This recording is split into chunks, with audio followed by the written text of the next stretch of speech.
आम चिकेन खाई अधार रहीगला चिकेन पखाड़ अधार रहीगला चिकेन पखाड़ खाई है चिकेन पखाड़ माने प्रस्तुत होगी रहा अथच देख हांडी सफा हो गला हेलो सांग मैंने गुड मॉर्निंग आज न्यू वीडियो को स्वागत सकाल सकाल तो मुझे स्टूडियो बसी जाइए काली तो कही आज माने आज आइटम गोटे हम माने पखाड़ चिकेन हम माने हम पखाड़ मुझे आनी दही जो आसवा कथा आसो पखाड़ चिकेन खिया हम से पूरा रेडी हो बसला सका जाकि मार्केट जाई दुकान जाई चिकेन भी नहीं पलि आसिले चिकेन आसिक कषा भी हो गली देख कषा चली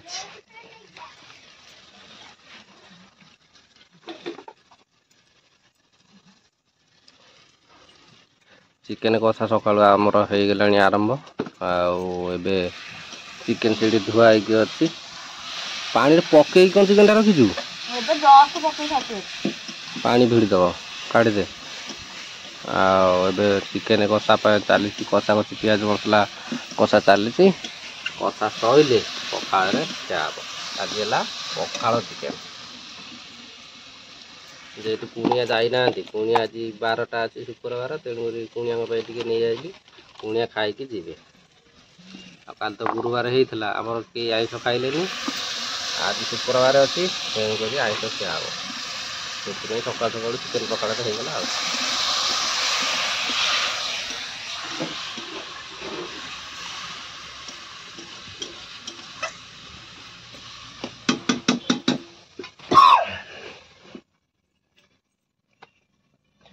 हाँ चिकेन पखाड़ आम प्रस्तुत हो था लिसिंग तार बस पाठ पढ़ुची डाकिली से आइलानी बड़का माल कौन अच्छी खाईदबा खाइले बड़का माल अच्छी खाईदबा अच्छी पोड़ फोड़ अच्छी खाईदबा टे पोड़ खाई बड़े रखी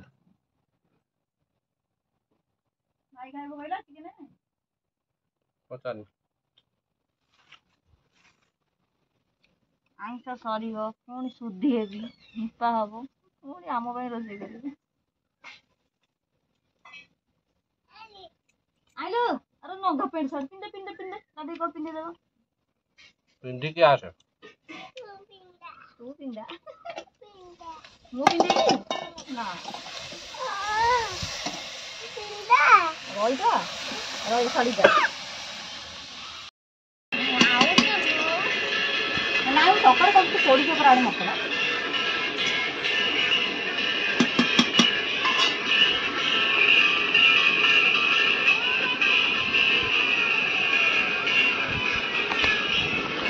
चिकेन कषा चली बाप पुआ जाक मिसिकी संक्रांति वीडियो देखुची टिंगा आसिक सकाल सकाल वीडियो लगे चाहिए आ यूट्यूब रु देखुची माने संक्रांति वीडियो देखुची वीडियो भल लगुच कही तो लाइक कर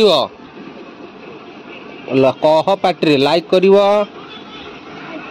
सब्सक्राइब कर हाँ टिंगा को कही लाइक कर सब्सक्राइब करेंगे तेणुक सब्सक्राइब करदे सेपटे आम चिकेन फिकेन कषा चली चिकेन सैला पर पखाड़ कषा हम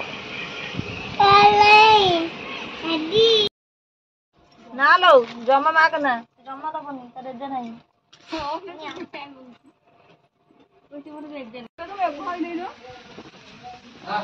काची देला बे घोड़े पड़ो इना ओ देख देख देख देख देख कला हांडिया मेघ आइला साढ़े कला हांडिया मेघ आइला चल आमर चल मुग घोरिया पड़ो मुग खरार पड़ी घोरिया पड़ो ना उपाय किसी ना उपाय किसी ना खाइए दे लिसिनी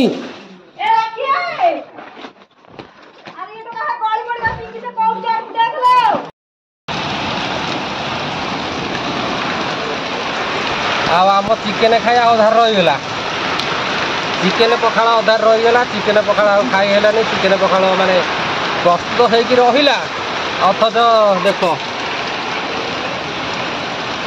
ହାଣ୍ଡି ସଫା ହେଇଗଲାଣି। ଆଉ ହାଣ୍ଡି ସଫା ହେଇଗଲାଣି, କାରଣ ଯାହା ହେଇଥିଲା ଜଷ୍ଟ ଓଲିଆ ହଉ ହଉକା ଆଉ କାଳବୈଶାଖୀ ଏତେ ଜୋରେ ଆସିଲା ଯେ ସବୁ ଧୋଇଦେଲା। ଆଉ ସବୁ ନଷ୍ଟଭ୍ରଷ୍ଟ।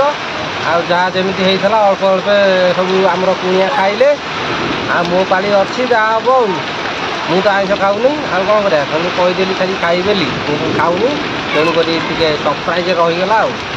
ଆଉ କାଳବୈଶାଖୀ ଏତେ ଜୋରେ ହେଲା ଯେ ସିଆଡ଼େ ମୁଗ ପକେଇଦେଲି, ମୁଗ ତୋଳିବାକୁ ଗଲି। ଆଉ ଗାଈ ପାଇ ଖଣ୍ଡାଖଣ୍ଡି କରିକି ଆଇଲା ବେଳକୁ ଟାଇମ୍ ଓଭର। ତଥାପି ଏତେ ଜୋରେ ବର୍ଷା ହେଉଛି। ଦିନ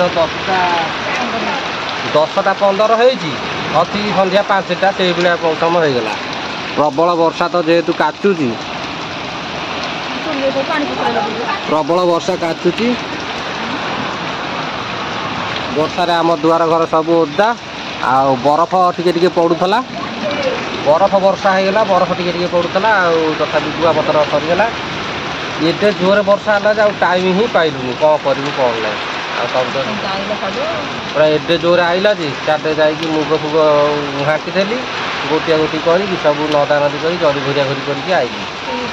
ଆଉ ସବୁ ଓଦା ମୋଦା। ଆଉ କ'ଣ କରିବା? ଆଜିର ବ୍ଲଗ୍ଟା ପୁରା ଖତରନାକ ହେଇଗଲା। କାଳବୈଶାଖୀ ଆଉ କାଳ ଚିକେନ୍ ସକାଳୁ ସକାଳୁ ଘାଣ୍ଟି ହେଇଗଲା। ଚାଲ, ତଥାପି ମୋ ପାଇଁ ମୁଁ ଟିକେ ନାକୁ ପିସ୍ ଖଣ୍ଡେ ଝୋଳ ଆଳୁ ରଖିଛି, ଖାଇଲା ବେଳେ ଦେଖେଇବି। ଏଇ ମିସ୍ତ୍ରୀ ରଖିବି, ଆଉ କେହି ରଖିନାହାନ୍ତି। ହଉ ଚାଲ, ଆଜିର ଭିଡ଼ିଓଟା ଟିକେ ଭଲ ଲାଗିଲେ ନିଶ୍ଚୟ ଟିକେ ଲାଇକ୍ କରିବେ। ଆଉ ନ ଲାଗିଲେ ଟିକେ ଲାଇକ୍ କରିବେ, ଆଉ ନହେଲେ ଖରାପ ହେବ। ସେଥିପାଇଁ ଚାଲ, ମୌସମ ବିଗାଡ଼ି ଦେଲା। ମାଛ ତରକାରୀ ହେବ ବୋଲି ପୁଣି ଥୁଆ ହେଇଛି ବେସର ଆଳୁ ରସୁଣ ପରିବା ହେଇକି ଥୁଆ ହେଇଛି। କ'ଣ କରିବା? ଏବେ ଯୋଉ ବର୍ଷା ଆଇଲା ଯେ କିଛି କରିହେଲାନି। ଝିଙ୍ଗା ହେରିକା ସମସ୍ତେ ସେଠି ଖାଇ ପିଇକି ବସିକି ହଉ ବର୍ଷା ଭଲ ଲାଗିବ। ହଉ ଚାଲ, ବର୍ଷା ଛାଡ଼ୁ ତାପରେ ନେକ୍ସଟ ଆରମ୍ଭ କରିବା କାର୍ଯ୍ୟକ୍ରମ।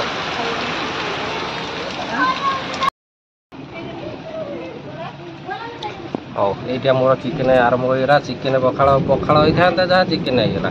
ଗରମ ହେଇଗଲା, ପଖାଳ ଆଉ ହେଇପାରିଲାନି। ସବୁ ଚିକେନ୍ ଉଠେଇଦେଲ। କାହିଁ ଦେଉଛ ପୁରା ଲୁଣ ପକେଇବ ପରା। ପଖାଳ ହେଇପାରିଲାନି, ଏଥର ଚିକେନ୍ ଗରମ ହେଇଗଲା। ପାଗ ତ ଖରାପ ହେଇଗଲା, ଆଉ ଚିକେନ୍ ଗରମ ହେଇଯିବନି ଆଉ କ'ଣ? ଏଇଠି ଗରମ ଭାତକୁ ଚିକେନ୍ ମୋର ରେଡ଼ି। ଏବେ ମୁଁ ଖାଇଲେ, ଖାଇସାରିଲେ ପୁଣି ଆର ଦେଉ ପଡ଼ିବ ଟିକେ।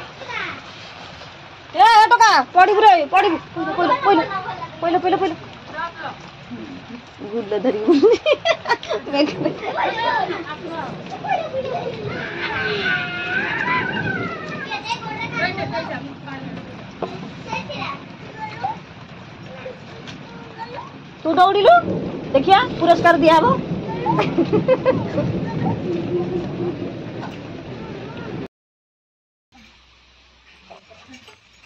କି କାଳବୈଶାଖୀ ହେଲା ଯେ କେହି ଯା ଆମ୍ବ ଆସିକି ଛଡ଼ିଆ ହେଲାଣି। କାଳବୈଶାଖୀ ଏମିତି ହେଲା ସକାଳେ, ଆଉ ବର୍ଷାରେ ପ୍ରବଳ ଆମ୍ବ ଝଡ଼ିଦେଲା। ଯିଏ ଯୁଆଡ଼େ ସବୁ ଗୋଟେଇକି ନେଲେ। ଆଉ ଆମ ବୋଉ ଯାଇଥିଲେ ଆମ ସେପଟ ବାରିଆଡ଼େ, ଆଉ ଗଛରୁ ପଡ଼ିଥିଲା। ଫଟା କିରି ପୁଳାଏ 5ଟି ଖଣ୍ଡେ ଆଣିଛି। ମାନେ ଗୋଟେ ଭଲ ଆମ୍ବ ନାହିଁ, ସବୁ ଯାକ ଫଟା ଆମ୍ବ ଆଣିକି 12ଟି ଖଣ୍ଡେ। ତାକୁ ଏବେ ଛଡ଼ିଆ ଛଡ଼ି ଚାଲିଛି। ଆଉ ଛଡ଼ିଆ ସରିଲେ ତାକୁ ଲୁଣ ଲଙ୍କାରେ ଗୋଳିଆ ହେଇକି ଶୁଖିଆ ହେବ।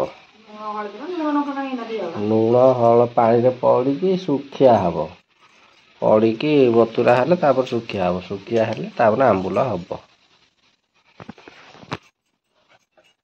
ହଉ ଚାଲ, ଆଜି ତ ଚିକେନ୍ ହେଇପାରିଲା ନାହିଁ। ମାନେ ପଖାଳ ଚିକେନ୍ ହେଇଥାନ୍ତା, ବାତି ଆସିଲା ପଖାଳ ଚିକେନ୍ ବି ହେଇପାରିଲାନି। ଚାଲ, ଆଜିର ଭିଡ଼ିଓଟା ଏଇଠି ରଖିଦେଉଛି। ଭଲ ଲାଗିଲେ ଟିକେ ନାକୁ ଲାଇକ୍ କରିବେ। ରଖୁଛି, ବାଏ ବାଏ। କହିଦେ ଟିକେ ବାଏ ବାଏ।